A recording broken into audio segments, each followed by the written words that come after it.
Good morning from Boston. Well, I woke up this morning and I had a little something on my face, and I went to the mirror and I inspected it, and it looks like it's a bit of scrambled egg right there on my face. Well, I've got some egg on my face, according to a commenter or two.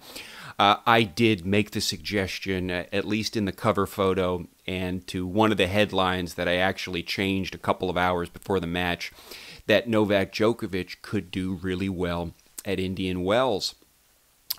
Surface conditions favored him, and he did seem to look fairly good in the practice sessions, which I examined pretty closely. So that was sort of wrong. That was absolutely wrong. In fact, I don't think, in my defense, I don't think anyone could have predicted how badly Novak Djokovic would play. A shadow of his former self, no confidence, total weakness, unable to dictate play, unable to end points. He was just jelly. I could not have any faith in anything that he did on the court after watching him in that first set. He did sort of squeak by and pull off the second set, but then it really went to pieces. And of course, Taro Daniel dealt Novak a breadstick in the final set. But again, I've got the egg on my face, so I'm making an admission. In my further defense, I would say, in addition to the fact that you could never predict that Novak would play so badly, I would also say check out the actual video, because in the video, I'm pretty conservative with what I say. And in fact, the farthest I go is that, first of all, surface conditions favor Djokovic, and that was correct. I stand on that.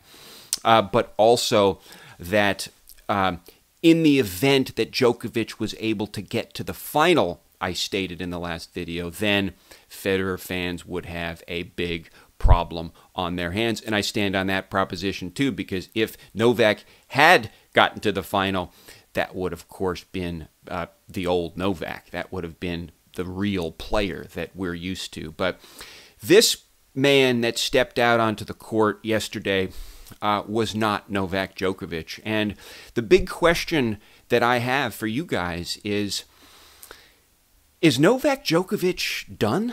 I mean, is it over? I've got a couple of comments coming in that, we should wait at least to the U.S. Open, and I think that's probably a good idea because those surface conditions favor him too. Maybe it's just going to take a while. He did apparently have that surgery, but didn't complain of any pain today.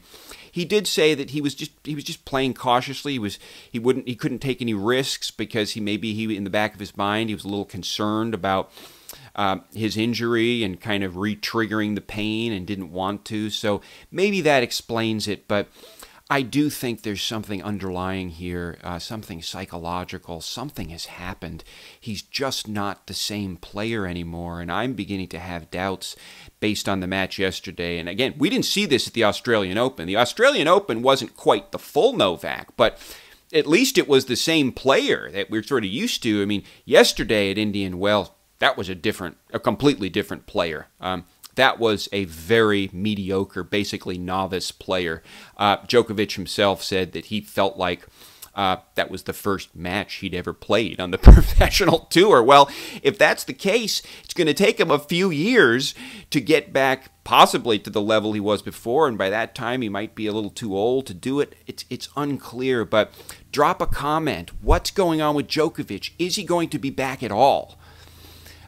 Because it's getting worse for him, folks. Things have gotten worse. He went out with an injury. Federer went out with an injury and he came back and he was better. Nadal went out with an injury and he came back and he was better.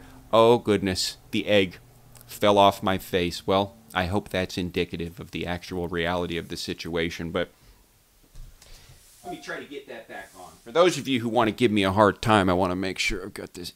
Here, let's see. Okay, yeah, it sticks. Good. Because Novak Djokovic is not the only reason I've got the egg on my face. Another reason is because, as a few of you will recall, I actually suggested that Dimitrov could also do fairly well in this tournament, that he would work up some fire after that upset at Dubai and come back and do a little better. But boy, was I wrong again. And in fact, I deserve more egg on my face for Dimitrov than I do for Djokovic, because you could never have predicted Djokovic would do that badly. At least Dimitrov's performance was somewhat predictable based on recent performances. So what happened to Dimitrov? That's another question. Is Dimitrov over? Did Roger Federer essentially end Dimitrov's career, as a top player anyway, at Rotterdam? Because that's what it's looking like. Drop a comment. Let's talk about this. Is Dimitrov done? Is it over for Dimitrov? It's possible. It's possible. I mean, now we have some pretty solid evidence that he can't quite get it together. He can't quite put himself back together after that Federer match at Rotterdam. We'll just have to see whether Dimitrov, like, say, Roddick, is going to be just sort of carnage in the march of Federer to the defense of all these titles. We'll just have to see. Federer does have this interesting match coming up. Well, let me just say something about Federer, because I watched a number of the matches yesterday, the Sock match, the Cilic match, the Querrey match, the Raonic match, and I was a little bit of the Delpo match, and I was just astonished at how homogenized the play has become.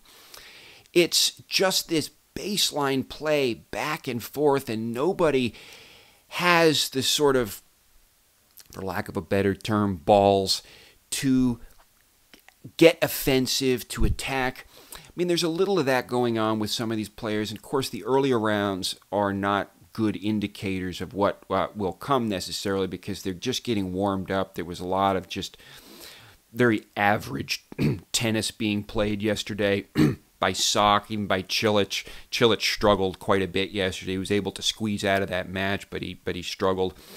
But then there's Roger Federer, our rock, the man who really knows how to play the whole court. And if something can be said that's notable about this match that he played against Delbonis, is that he was really coming to the net at pretty much every possible opportunity, serving and volleying a lot. So that was effective, particularly in the first set. He did in the tiebreak too, had a couple of great points coming up to the net. Basically at every opportunity, Fed's coming up to the net and trying to end points, and he was pretty effective doing that against Delbonis. But again, in such sharp contrast to this homogenized play that all of the other players engage in, basically.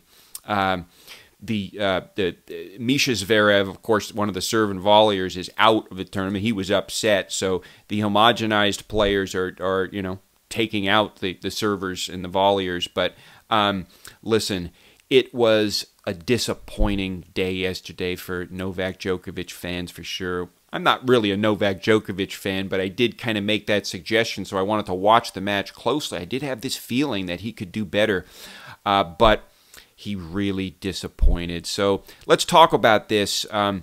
Is Djokovic going to come back first, or is it over for him?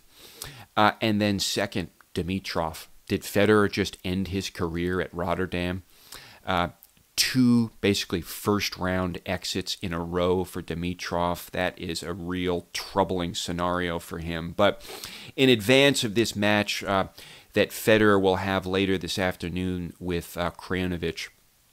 Krajinovic is known as kind of like a baby Agassi.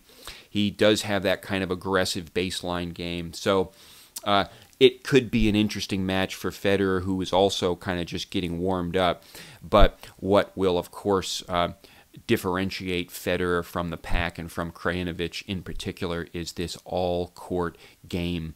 And if he continues to do that, again, he's going to have very good chances coming out of this tournament with a defense of his title, and then going into Miami with a lot of confidence. Delpo looks good too, but I do like this variation that Federer is showing, and it is such a refreshing style of play when you put it in the context of all this homogenized baseline play, which is actually kind of really boring to watch. There, the eggs falling off again. Well, maybe I'm cleaner than I thought.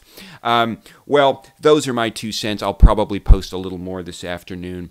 Hope everyone is well. Subscribe to the channel to get the essential commentary and to see me with egg on my face every now and again. So talk to you soon. Bye.